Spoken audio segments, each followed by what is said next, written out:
말씀은 마가복음 1장 40절부터 45절입니다. 신약성경 마가복음 1장 40절부터 45절입니다. 신약성경 55쪽에 있습니다.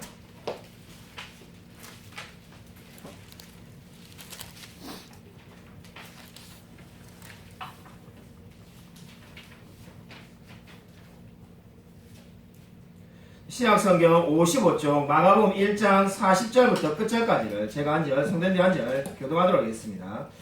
예수님의 이적 15번째 시간입니다. 나병 환자를 낫게 하신 예수님이라는 제목으로 말씀을 전하겠습니다. 우리 다 찾으신 줄 알고 40절부터 끝절까지를 한 절씩 읽겠습니다.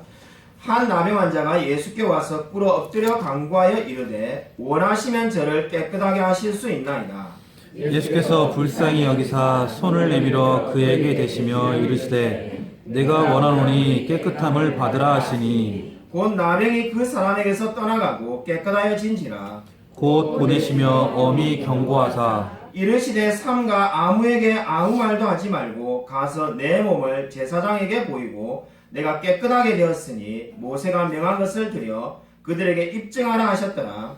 그러나 그 사람이 나와서 이 일을 많이 전파하여 널리 퍼지게 하니 그러므로 예수께서 다시는 드러나게 동네에 들어가지 못하시고 오직 바깥 한적한 곳에 계셨으나 사방에서 사람들이 그에게로 나아오더라. 아멘. 예수님의 이적 15번째 시간이 되겠습니다. 오늘 성경 말씀을 보시면은 한 나병 환자가 와서 꿇어 엎드려 간구했다라고 말을 하고 있습니다. 나병이 뭘까요? 예전에 우리 성경이었던 한글 성경은 문둥병자라고 기록되어 있었습니다. 그래서 이 문둥병자가 나병입니다. 나병에 대한 많은 기록들이 있는데 나병에 대한 기록을 보면은 머리가 빠지고 눈썹이 빠지고 발톱이 날아가고 발가락이 줄어든다라고 되어 있습니다. 그뿐만 아니라 손가락 마디가 잘려나가고 결국은 이가 빠지고 코와 눈이 다 서서히 무너지는 병이 나병이 되겠습니다. 물론 지금 우리 시대에는 이 병을 고칠 수 있습니다만은 고대 시대는 불치의 병이었습니다. 위대한 설교자 찰스 스펄전 목사님의 설교를 보면은 나병이 너무나 두려운 병이라고 그 시대에도 말을 하고 있습니다. 그래서 오늘 이 성경은 우리 말씀은 어떻게 말하고 있습니까? 이 나병에 대해서 4가지 사실을 저와 여러분에게 말을 하고 있습니다. 나병은 한마디로 죄인을 상징하는데 그 이유는 4가지라고 말할 수가 있겠습니다. 첫 번째 나병이 죄인을 상징하는 이유는 바로 우리가 너무나 잘 알고 있는 것처럼 이 나병은 어떻습니까? 선천적으로 주어지는 병이기 때문입니다. 근데 이 선천적으로 주어진 병이라는 것이 무엇을 의미하겠습니까? 바로 저와 여러분이 죄인이기 때문에 죄를 짓는다는 것을 의미하고 있습니다. 내가 무슨 죄를 지었기 때문에 죄인이 된 것이 아니라 죄인이기 때문에 죄를 짓습니다. 그것이 바로 이 나병이 오늘 나타내는 첫 번째 특징이 되겠습니다. 나병은 이미 선천적으로 병을 가지고 나옵니다. 바로 그것이 저와 여러분이 죄인 된 것을 보여주고 있습니다. 로마서 3장 23절에 모든 사람이 죄를 범하였음에 하나님의 영광에 이르지 못하였더니라고 말씀하고 있습니다. 이렇듯이 저와 여러분은 태어날 때부터 죄인이라고 성경이 분명히 말씀하고 있습니다. 두 번째로 나병이 죄인을 상징하는 이유는 역겨운 병이기 때문입니다. 제가 서두에서 말씀드린 것처럼 이 코와 눈도 무너지고 발가락이 줄어들고 너무나 이게 굉장히 괴로운 병입니다. 살점이 하나씩 떨어져 나가게 됩니다. 죄도 마찬가지입니다. 하나님께서 보시기에 죄는 너무나도 역겨운 겁니다. 그렇기 때문에 성경 말씀을 보면은 잠언 14장 9절에 미련한 자는 죄를 신상히 여겨도 정직한 자 중에는 은혜가 있느니라고 말씀하였습니다. 죄가 무엇입니까? 죄는 한마디로 역겨운 것입니다. 그렇기 때문에 지금 성경은 오늘 이 나병을 통해서 저와 여러분이 죄인인 것을 지금 나타내고 있습니다. 세 번째로 나병이 죄인을 상징하는 이유는 나병은 전염병이기 때문입니다. 나병은 걸리면 혼자만 있는 것이 아니라 전염이 되었습니다. 그렇기 때문에 성경에서 어떻게 말합니까? 일단 나병 환자인 것이 밝혀지면은 구약 성경을 보면은 격리해야만 했습니다. 장막에 같이 살 수가 없고 광야에 나가든지 해서 홀로 떨어져서 살아야 되는 것이 바로 이 나병이었습니다. 구약 성경을 보면은 아주 엄격하게 나병 걸린 사람을 관리하고 있는데 나는 부정한 사람이다라고 스스로 외쳐야만 했습니다. 그 이유는 이것이 전염이 되기 때문에 그것을 막고자 한 겁니다. 아마 우리가 구약 성경을 읽다 보면은 그런 생각을 할 수가 있습니다. 21세기에 이 다양성을 강조하는 우리의 입장으로서는 도대체 사람을 이렇게 차별해서 되는가? 대놓고 사람을 차별해도 되는가? 아마 이런 생각이 안 들려야 안 될 수가 없을 겁니다.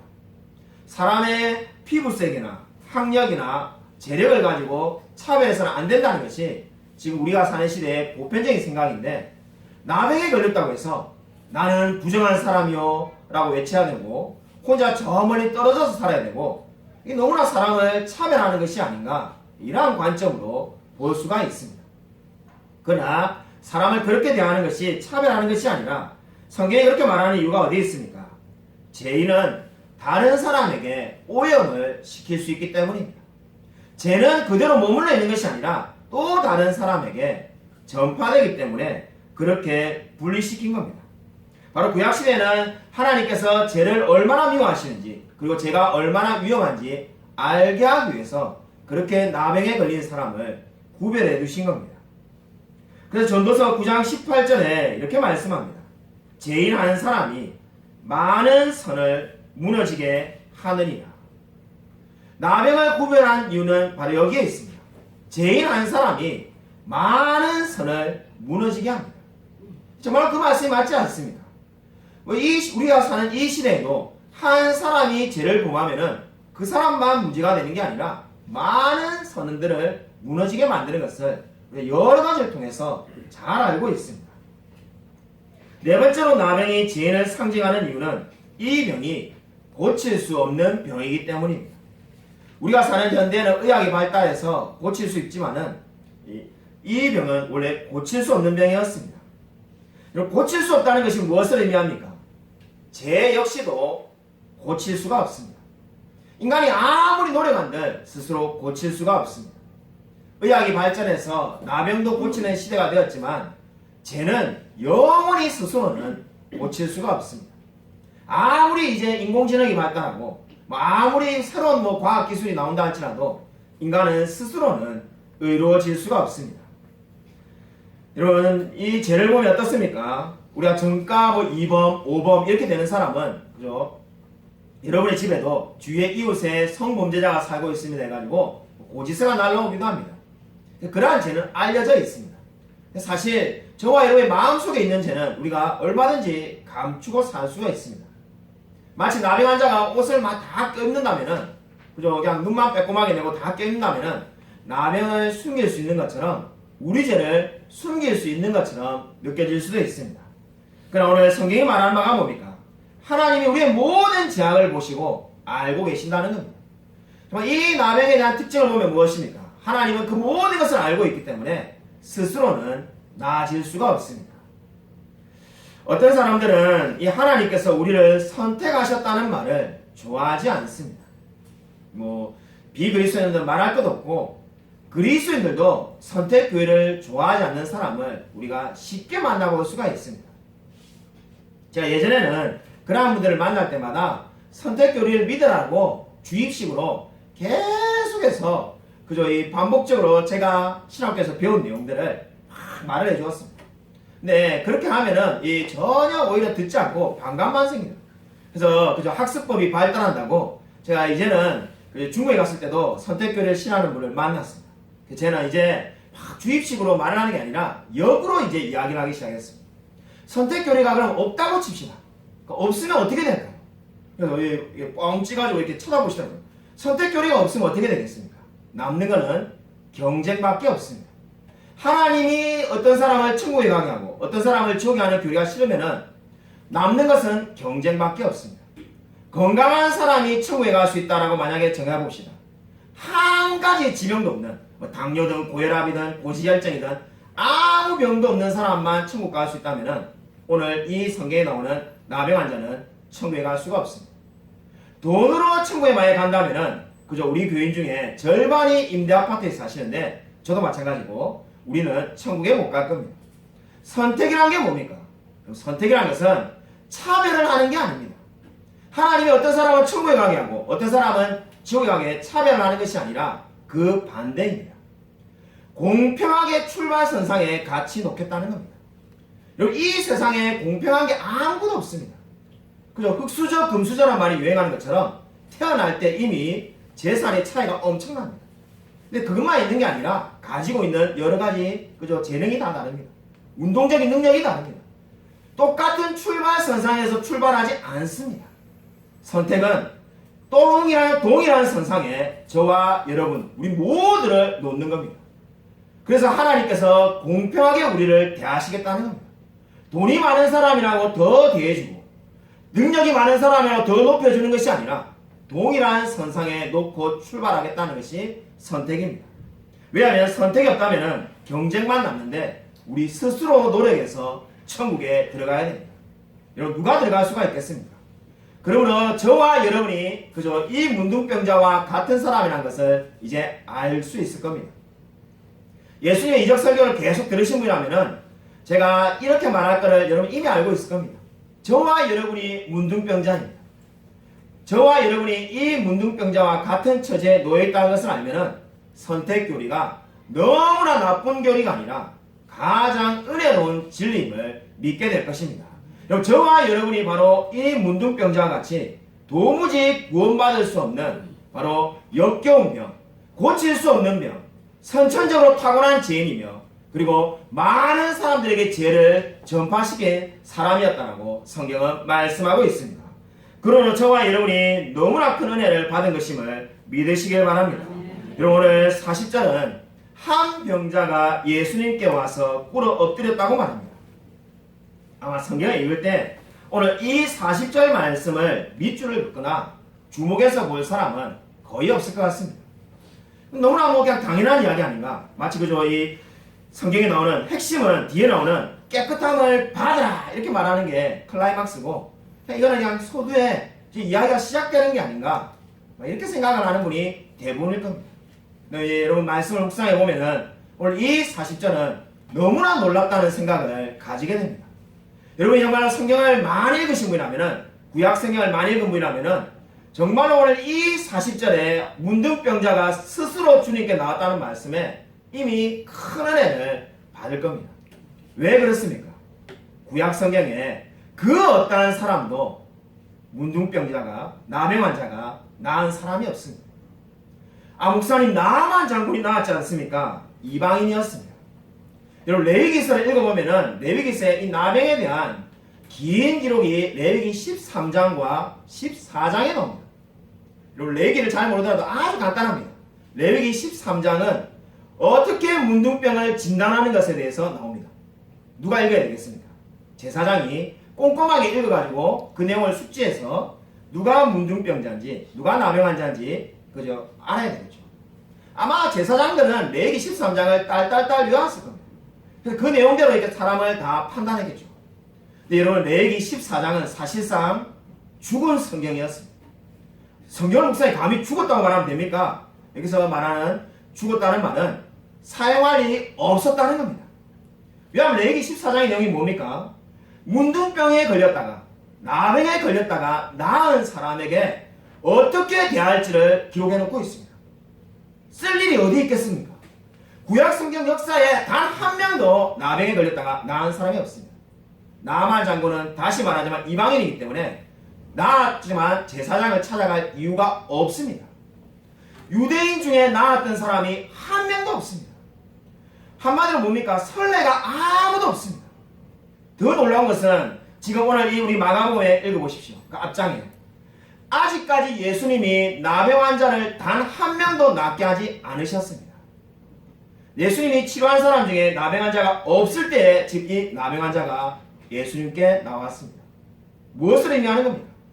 이 나병 환자가 성경에 대해서 얼마나 알고 있는지 우리가 상관없이 많이 알든 모르든 구약 성경에 그 누구도 낳은 사람이 없고 예수님이 이 땅에 오셔서 나병 환자를 고친 적도 없는데 나병 환자가 스스로 예수님께 나와서 뭐라고 말하고 있습니까?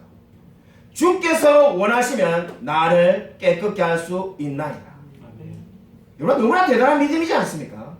여러분 정말로 이게 아멘이라고 나올 수밖에 없지 않습니까? 너무나 대단한 믿음을 가진 사람이 오늘 주님 앞에 나왔습니다. 우리가 너무나 잘 아는 신약성경의 백부장만 대단한 믿음을 가지고 있는 게 아니라 이 나병 환자는 놀라운 믿음을 가진 사람이었습니다. 구약성경에 단 한 번도 낳은 사람이 없고 지금 예수님이 이 땅에 오셔서 놀라운 이적을 하지만 낳은 사람이 없는데 자기를 말씀만 하면 고칠 줄 믿고 주님 앞에 나왔습니다. 너무나 대단하지 않습니까? 그렇기 때문에 이 사람이 정말로 주님 앞에 뭐라고 말을 한 겁니까? 내가 주님이 원하시면 저를 깨끗하게 하실 수 있나이다. 이렇게 말하고 있습니다. 여러분 이 말씀을 저와 여러분이 어떻게 적용할 수 있을까요? 우리가 비그리스도에게 적용하면 이렇게 말할 수가 있습니다. 그러니까 전도를 하다 보면은 이런 분들이 있습니다. 내가 정말로 교회를 가도 주님이 나를 사랑하지 않으시면 어떻게 할까? 내가 정말로 천국 갈 백성이 못 되면 어떻게 합니까? 이렇게 묻는 분들이 있습니다. 내가 정말로 교회를 열심히 다니지만은 하나님께서 나는 너를 선택하지 않았다. 너는 천국에 못 간다. 뭐 이러면 어떻게 됩니까? 그러한 일은 절대로 없다는 걸 알 수가 있습니다.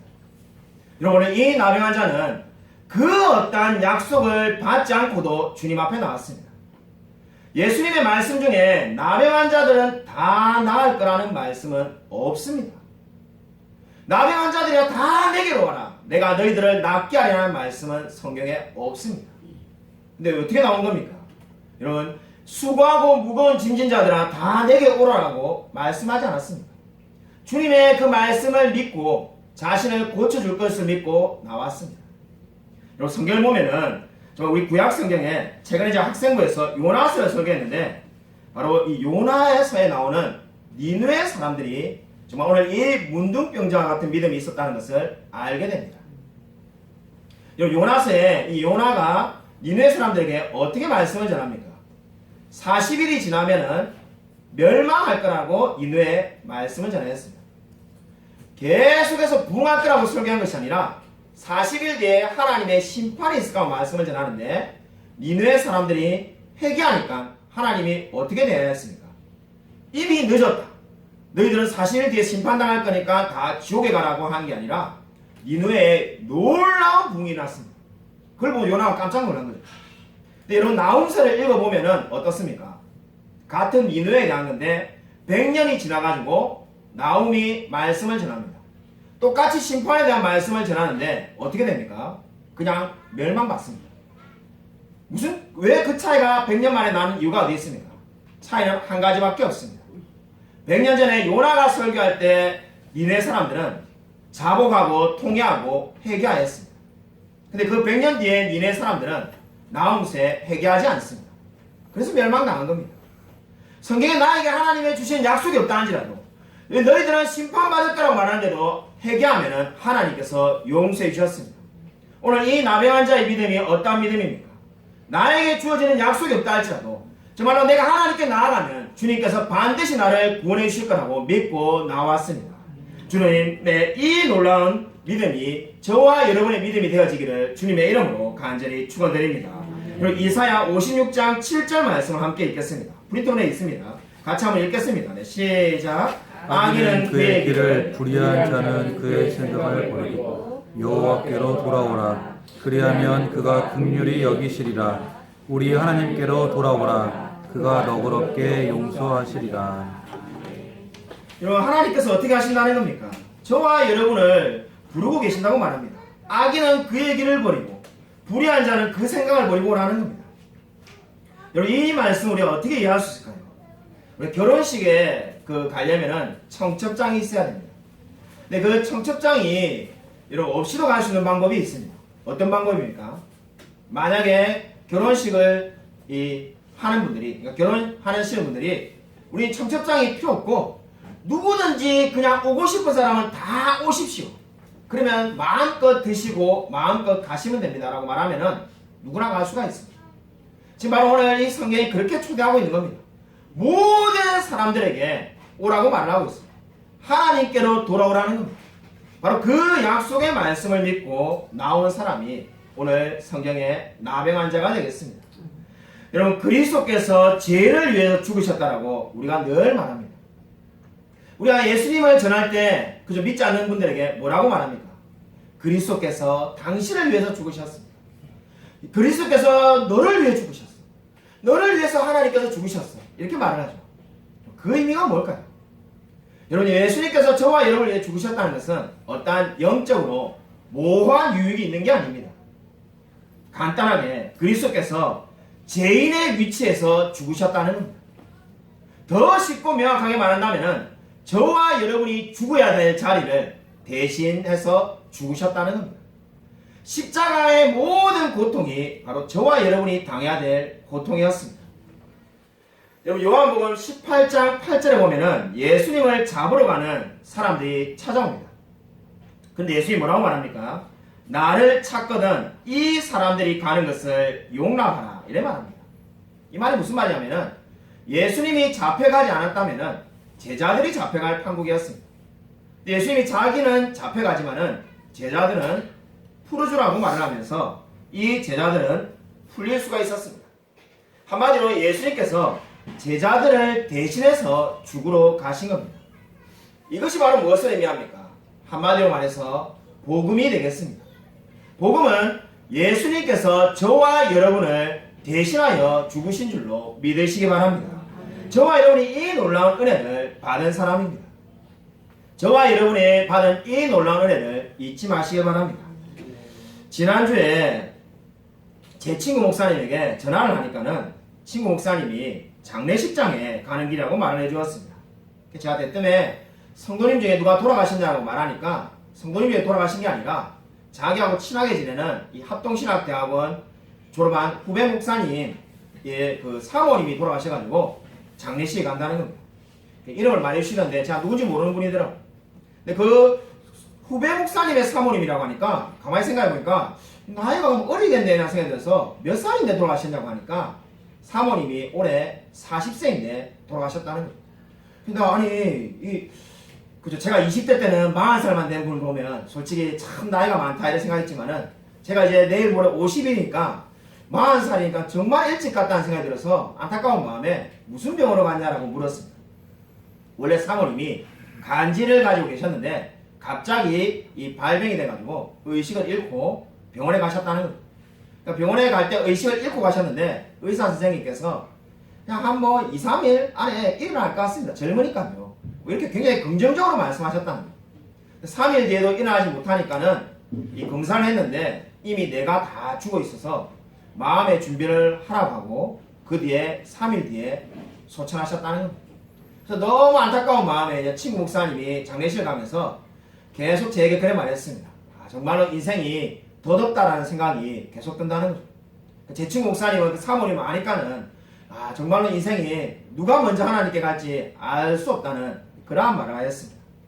정말 인생이 더덥다는 생각이 들지 않습니다. 정말 하나님을 만나지 못한 사람의 삶이 얼마나 이 가치가 없을까요? 물론 그 사모님은 하나님을 만났지만은 이런 하나님을 만나지 못한 사람이라면은 정말 삶이 의미가 없습니다. 자, 여러분에게 한 가지 이야기를 드리고 싶습니다. 예전에 제 박정 사모가 이 다니는 병원에 이 60대 간호사님이 계셨습니다. 어느 날 간호사분이 그 60대 간호사님이 한숨을 푹 내쉬는 거예요. 한숨을 내쉬면서 달러가 떨어지고 있다라고 한숨을 내쉬더랍니다. 우리 집에 달러가 1달러도 하나도 없는 우리 박정 사모 입장에서는 아니 얼마나 돈이 달러가 많으면은 달러가 떨어진다고 한숨을 쉴까 이런 생각이 들어가지고 집에 달러가 많으세요 이러니까 집에 달러가 쌓였다.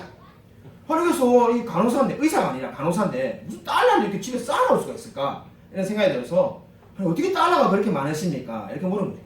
그러니까 본인이 30년 동안 사우디아라비아에서 간호사로 일했는데 지금 어떤가 모르겠습니다만은 여러분도 알다시피 당시에는 사우디아라비아의 여자들은 남자와 동행하지 않으면 쇼핑도 못하고 밖을 못 나가니까 병원에서 일하고 오면은 집에 있고 숙소에 있고 또 병원에서 일하고 숙소에 있고 돈 쓸 일이 없으니까 돈이 다 모인 게 달러로 가져왔기 때문에 자기 집에 달러가 쌓여있다 정말로 달러가 내려가니까 한숨이 나온다. 그래서 이 우리 박정사모가 놀래가지고는 달러가 많으셔서 좋으시겠어요 이렇게 말했어요.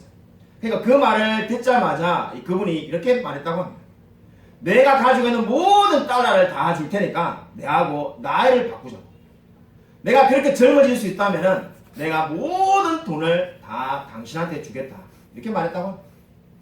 여러분 이 이야기가 뭘 의미합니까?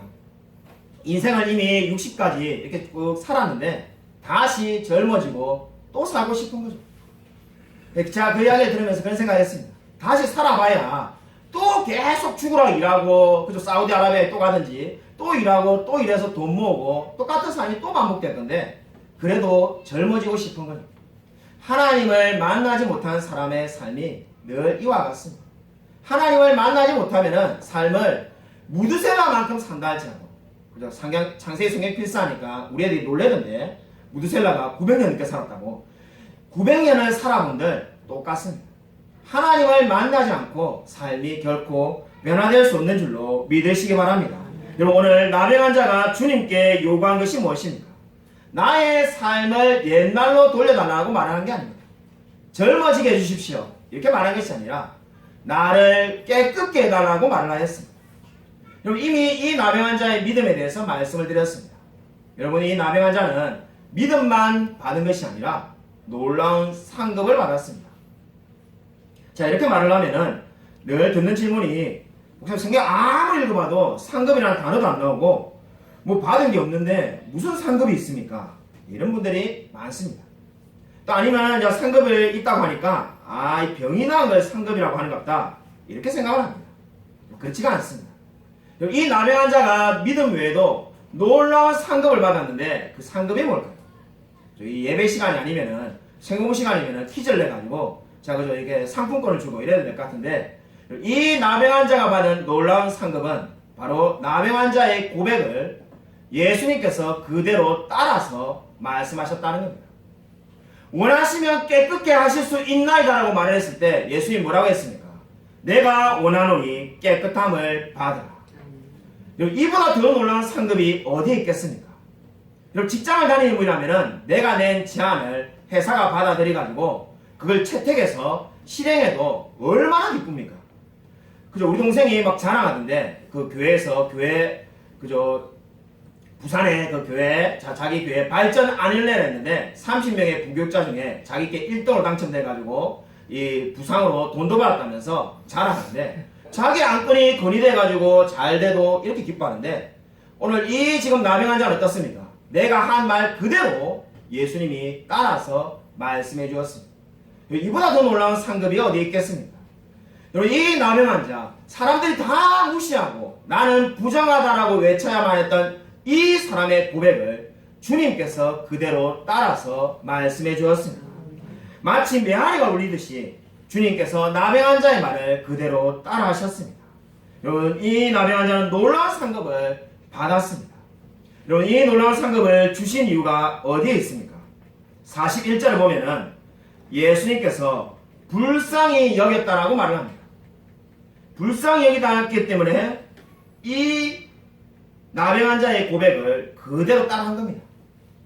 근데 안타깝게도 우리나라 그저 말은 불쌍히 여기다면 어떻습니까? 마치 우리가 지난주에 튀르키예 헌금을 한 것처럼 지진 났으니까 집이 무너졌으니까 불쌍하다. 우리가 17만 모아서 헌금을 하자. 이렇게 되는 이런 의미로 오해하기가 쉽습니다. 아니면 저 아프리카 우간다에 있는 사람을 도와야지. 이럴 때 불쌍히 여기다. 이런 말로 생각하기가 쉽습니다. 근데 원어는 전혀 그런 의미가 아닙니다. 여기서 말하는 불쌍히 여기다는 것은 예수님께서 긍휼로 감동받았다는 겁니다. 쉽게 말하면 그냥 감동받았다는 겁니다. 이 문둥병자의 고백에 예수님이 너무나 은혜를 받아가지고 지금 감동을 받아가지고 그 사람이 한 말을 그대로 따라 하셨다는 겁니다. 이보다 더 놀라운 은혜가 없는 거죠. 이 나병한 자가 확신 있게 믿으면서 말하는 것을 들고 예수님께서 거룩한 열정으로 감동을 받았다는 것이 불쌍히 여기사라는 말의 의미가 되겠습니다.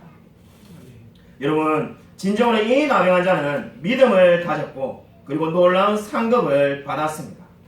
여러분 정말 주님께서 이 사람의 말에 너무나 감동을 받았다고 말을 하고 있습니다. 여러분 저와 여러분이 말을 했을 때 주님께서 그대로 따라 하신다면 얼마나 좋을까요? 저와 여러분의 말이 정말로 주님이 감동을 받는 말이 된다면 얼마나 기쁠까요? 저와 여러분의 행동을 보고 하나님이 너무나 감동을 받으셨다면 얼마나 우리가 행복하겠습니까? 여러분 진정으로 주님의 마음을 기쁘시게 하는 그러한 저와 여러분이 되시기를 주님의 이름으로 축원드립니다. 제 동생이 부목사로 있는데 그 담임 목사님이 올해 안식년을 가셨습니다. 안식년을 가기 전에 이제 그 여러 가지 이렇게 뭐 정해놓고 가셨는데 제 동생이 그래서 주일날 설교를 했다 해가지고 자기 설교를 보내왔습니다. 우리 동생이 교구 담당이라서 1년에 설교를 2번, 3번밖에 안 하는데 여기서 자기 설교했다고 이렇게 탁 보내오는데 썸네일이 그죠 이 앞에 처음에 화면이 우리 교회 거하고는 비교도 안 되게 그죠 이 합신에서 제일 큰 교회니까 뭐 정말로 좋습니다. 그래서 설교도 이렇게 들었는데 듣다 보니까 설교가 한창 해야 될 것 같은데 벌써 끝났다는 생각이 들었는데 저희 어머니하고 통화하니까 어머니도 똑같은 말 하시네요. 설교가 25분밖에 안 하더라. 무슨 설교가 이렇게 짧냐 이러길래 저도 당연히 궁금해서 지금 물어보려고 합니다 라고 말을 하니까 이미 우리 어머니가 동생에게 물어봤다는 거예요. 무슨 설교를 그렇게 짧게 하냐. 보통 설교 목사님들이 45분, 50분, 1시간 이렇게 하는데 25분 해가지고 뭐 이게 할 말이 있냐. 그죠? 그렇게 이제 물으니까 교회에서 25분 하기로 정해졌다는 거예요. 근데 그것도 길게 한 거라는 거예요. 그래서 우리 어머니가 무슨 25분이 긴 설교냐. 억지도 아니고 그래 말하니까 이 자초지정을 설명해 주었습니다. 지난해 목사님께서 담임 목사님께서 어느 교회인지 저는 모릅니다만은 서울에 급성장하는 크게 붕하는 교회가 있는데 주일 예배 설교를 딱 15분만 합니다. 그래서 그 교회를 보고 오셔가지고는 우리도 15분만 이제 설교하자. 나도 그렇고 너희들도 그렇고 누가 설교하든 딱 주일 예배는 15분만 설교하자. 그렇게 제안하셨다는 겁니다. 말이 제안이지 담임 목사님이 30명의 인사권을 다 가지고 계신데 그 누가 거기에서 뭐 반대하겠습니까? 놀랍게도 그죠. 이 용기 있는 자가 반대한다고 우리 동생이 반대했다. 목사님 그건 아닌 것 같습니다. 설교를 15분 만에 새벽기도도 아니고 못합니다. 반대했는데 그저 웬만한 분 만났으면 그만두라면서 잘렸을 것 같은데 목사님 그걸 또 받아들이셔가지고 그래도 이제 뭐 그저 40분 50분 기니까는 25분 하자 이렇게 했다는 겁니다. 자, 그 이야기를 듣고 여러 가지 생각이 떠올랐는데 첫 번째 용기 있게 말하는 우리 동생도 대단한 사람이고 그걸 또 그저 이 기분 나빠하지 않고 받아들이신 목사님도 대단한 사람이고 이러한 생각보다 더 크게 든 생각이 정말로 설교가 외면받는 시대를 살아가고 있구나라는 생각을 하게 되었습니다. 저는 제가 말이 빠르다는 걸 다 알고 있기 때문에 저는 35분 설교에도 사실 웬만한 목사님 45분, 50분하고 길이가 똑같습니다. 왜냐하면 제가 제 친구 목사님들하고 원고를 비교해보면은 제가 이 원고가 훨씬 많습니다. 그래서 저는 가급적이면 짧게 하는 이유가 제가 만약에 45분 설교하면은 1시간 이상 여러분이 들은 겁니다. 그래서 저는 저를 알기 때문에 짧게 하는 거지만 많은 목사님들이 다 저처럼 말이 빠른 게 아니지 않습니까? 느린 분도 많이 있는데 도대체 15분, 25분 설교에서 어떻게 다 말씀을 전하겠습니까? 제가 그걸 보면서 어떤 생각을 했냐면은 목사가 스스로의 존재 가치를 스스로 없애고 있구나라는 생각을 하게 되었습니다. 하나님의 말씀을 전하는 사람이 목사인데 말씀을 전할 마음이 없으니까 이 존재 가치를 스스로 없애구나 하는 생각을 하게 되었습니다. 저와 여러분이 너무나 잘 아는 유명한 성경 구절이 있습니다. 우리 로마서 10장 17절 우리 제가 프린트본에 적어놓았습니다. 같이 한번 읽겠습니다. 한 목소리로 읽겠습니다. 네, 시작. 믿음은 들음에서 나며 들음은 그리스도의 말씀으로 말미암느니라. 여러분 믿음은 들음에서 난다라고 분명히 말하고 있습니다. 그리고 들음은 그리스도의 말씀으로 말미암았다고 성경이 말씀하고 있습니다. 우리 어제 답사 가서 만난 목사님이 그저 뭐 우리 집사님들하고 제가 잘 모르는 앞으로 세상이 바뀔 것에 대해서 지금도 잘 모르겠는데 챗 뭐 GBT인가요? 뭐 그걸 막 이용하신 것을 막 설명해 줘가지고 그렇게 된답니다. 저는 뭐 한 번도 안 사용해서 모르는데 제가 존경하는 스펄전식으로 설교문을 만들어 달라 이러면은 1분 만에 설교가 이렇게 딱 나오는 거죠. 1시간 분량 설교가. 그런 시대입니다. 이제 그러니까 뭐 그냥 모든 게 다 그냥 만들어지는 그런 시대를 우리가 살게 될 거라고 말을 하는데 세상이 아무리 바뀌어도 성경이 말하는 대로 믿음은 들음에서 납니다. 듣지 않는데 신앙이 생길 사람은 아무도 없습니다. 저와 여러분들 누군가 저와 여러분에게 복음을 전했기 때문에 듣고 그 하나님의 말씀을 들어서 믿음이 생겼습니다. 여러분, 이 나병 환자가 어떻게 이렇게 대단한 믿음을 가질 수 있겠습니까? 누군가로부터 들었을 겁니다. 그리고 그 들음은 어디서부터 비롯된 겁니까? 그리스도의 말씀으로 말미암았다고 성경은 분명히 말씀하고 있습니다. 그리고 제가 3월부터 이 중국 신천에 이 줌으로 또 강의하기로 했습니다. 1년간 하기로 했는데 이게 그냥 요야무야 어떻게 더 해란 말도 없이 3월 다음 주에 이제 또 강의를 시작하기로 했습니다. 여러분, 시간 날 때마다 꼭 기도 부탁드립니다. 제가 여러분에게 기도를 부탁드리는 이유는 스펄전 목사님이 한 유명한 말이 있기 때문입니다. 나를 위해 기도해 주시는 사람보다 이 세상에서 나에게 더 큰 친절을 베푸는 사람은 없다. 나를 위해 기도해 주시는 사람보다 이 세상에 나에게 더 큰 친절을 베푸는 사람은 아무도 없습니다. 여러분, 정말 기회가 주어질 때마다 기도를 부탁하십시오. 수모임에서 여러분의 모든 기도 제목을 할 수 있는 한 부탁하십시오. 여러분에게 정말 돈을 주는 사람보다, 직장을 잘 구해주는 사람보다 더 큰 친절을 베풀어주는 사람이 바로 여러분을 위해서 기도해주는 사람입니다. 여러분, 코로나 기간에 우리 교회도 줌으로 성경 공부할 때가 있었습니다. 철로역정, 예레미야, 기독교 강요, 많은 것들을 우리 줌으로 공부했습니다. 사실 제가 굉장히 어색했습니다. 그때 중에 제가 몇 장면이 기억나는 장면이 있는데, 제일 처음에 줌으로 하게 된 게 솔직히 제가 하자고 한 게 아니라 우리 교회 집사님 중에 한 분이 줌으로 좀 가르쳐 주시면 안 되냐고.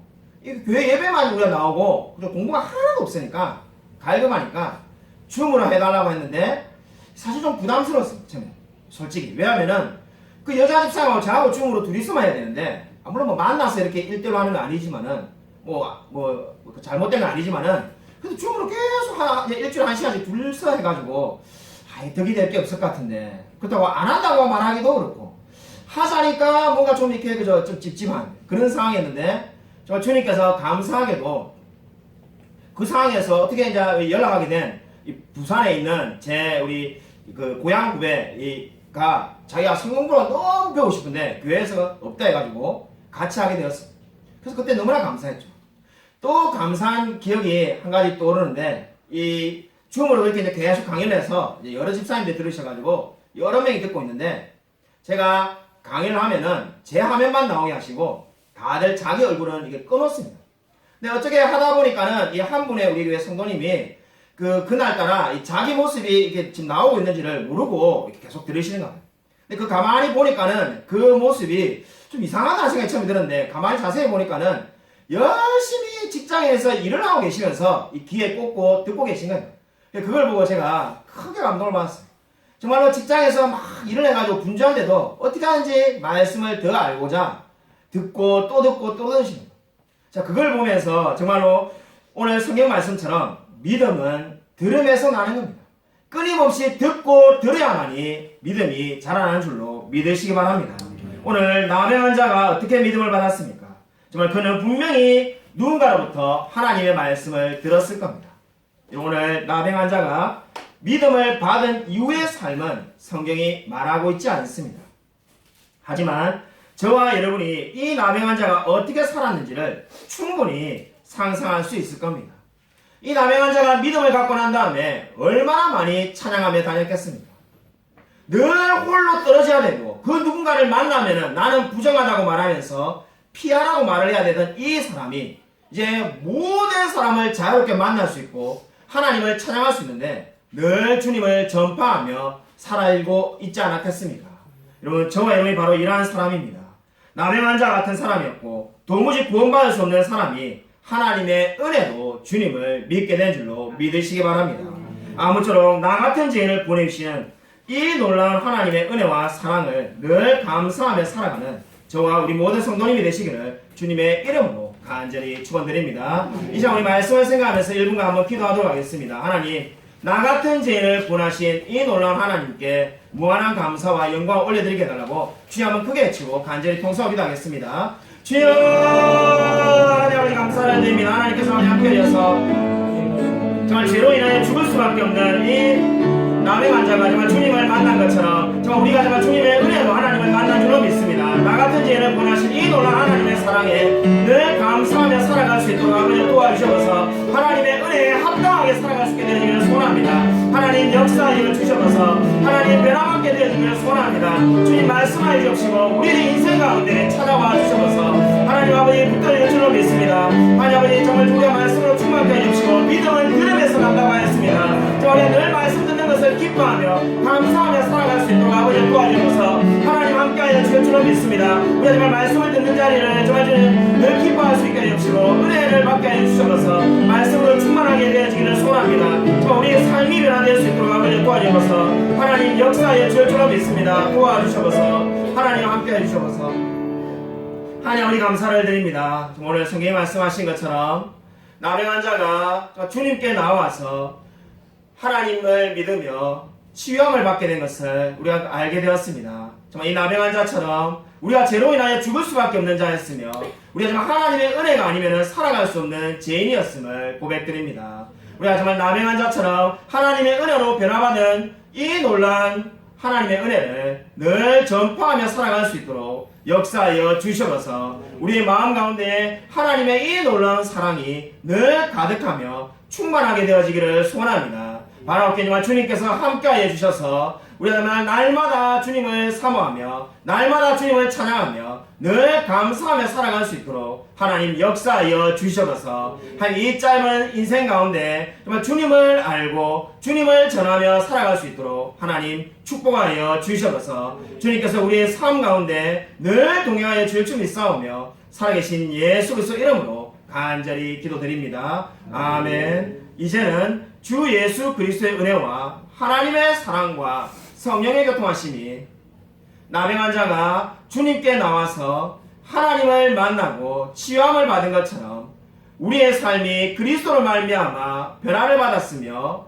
은혜 받은 줄로 믿고 이 놀라운 복음을 늘 전파하며 살아가기로 다짐하는 이 자리에 있는 성도들과 동영상 예배드리는 모든 성도들 머리 위에 지금부터 영원토록 함께 있을지어다. 아멘.